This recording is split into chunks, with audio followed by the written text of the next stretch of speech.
Well, here's my word. Get the hell off my spread. Now. From a 13-pound baby to Hollywood legend, John Wayne's journey to stardom is nothing short of epic. Find out how a near-death experience and a childhood nickname shaped one of the most iconic stars in cinema history. Stay tuned for the full story. John Wayne, born Marion Robert Morrison on May 26, 1907, in Winterset, Iowa, became one of Hollywood's most iconic stars. His massive birth weight of 13 pounds even made headlines in his hometown, hinting at the big life he would eventually lead. Surviving a near-drowning incident at 3 years old, Wayne's resilience was evident early on. His family moved to Glendale, California in 1914, after his father's business failed. It was in Glendale that he earned the nickname Duke, due to his bond with an Airedale Terrier, which would later become his signature name. Wayne's early years in California were marked by his passion for football. He earned a scholarship to the University of Southern California in 1925, but a shoulder injury from a body surfing accident ended his football career. This pivotal moment pushed him toward Hollywood, where he worked as a prop man at Fox Studios, earning just $35 a week. His first on-screen appearance was an uncredited role as a football player in the 1926 movie Brown of Harvard. It was during this time that Wayne befriended director John Ford, who would later help shape his career by suggesting a name change to John Wayne. Wayne's early Hollywood career was challenging, marked by over 80 low-budget westerns between 1930 and 1939. It wasn't until Stagecoach in 1939 that his career truly took off. Ford, who had become a mentor to Wayne, insisted on casting him as the Ringo Kid, despite the studio wanting a bigger name like Gary Cooper. His role in Stagecoach catapulted Wayne to stardom, although he was paid only $3,700 for the film. After this success, Wayne became a symbol of rugged masculinity, turning down major roles in films like The Maltese Falcon and High Noon to maintain his tough guy image. John Wayne's partnership with director John Ford was a cornerstone of his career, spanning 14 films over 5 decades. Their collaboration produced classics like The Searchers, cementing Wayne's status as a cinematic icon. Despite Ford's tough treatment, which pushed Wayne to deliver his best, their bond resulted in unforgettable performances. Their final film together, Donovan's Reef, 1963, showed their versatility as they moved from westerns to comedy. Wayne's career was filled with notable roles, such as Sands of Iwo Jima, 1949, and True Grit, 1969, which won him his only Oscar. But his personal life was turbulent.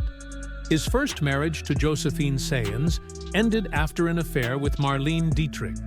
His second marriage to Esperanza Bauer was marked by jealousy and violence, including an attempted shooting.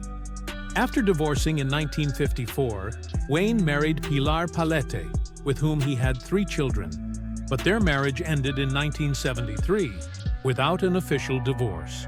Wayne's health took a downturn in 1964 when he was diagnosed with lung cancer.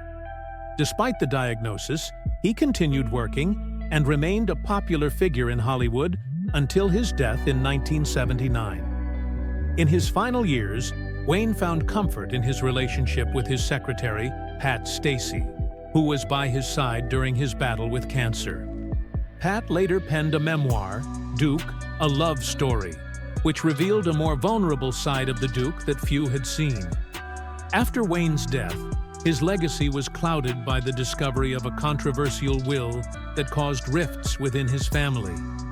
The details of his estate revealed complex family dynamics and legal disputes, with Wayne's third wife, Pilar Palete, receiving nothing.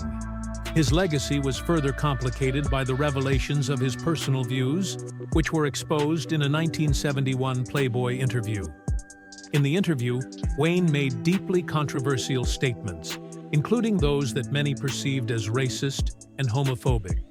His belief in white supremacy and dismissal of Native American land rights sparked outrage, leading to debates about how to reconcile his cinematic contributions with his personal beliefs.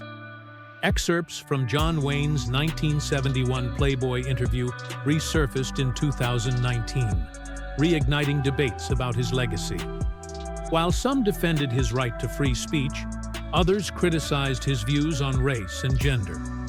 This controversy extended to John Wayne Airport, where calls to rename it clashed with supporters, including his son, Ethan.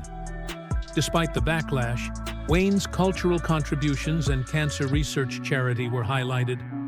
Wayne's personal life added complexity, especially his real estate investments, and a will that left nothing to his third wife.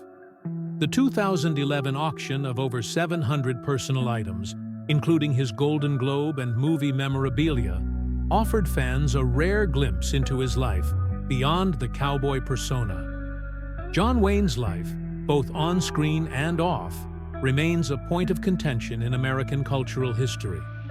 His films, such as The Searchers and Rio Bravo, helped shape the Western genre, but they also reinforced racial stereotypes, particularly in their portrayal of Native Americans.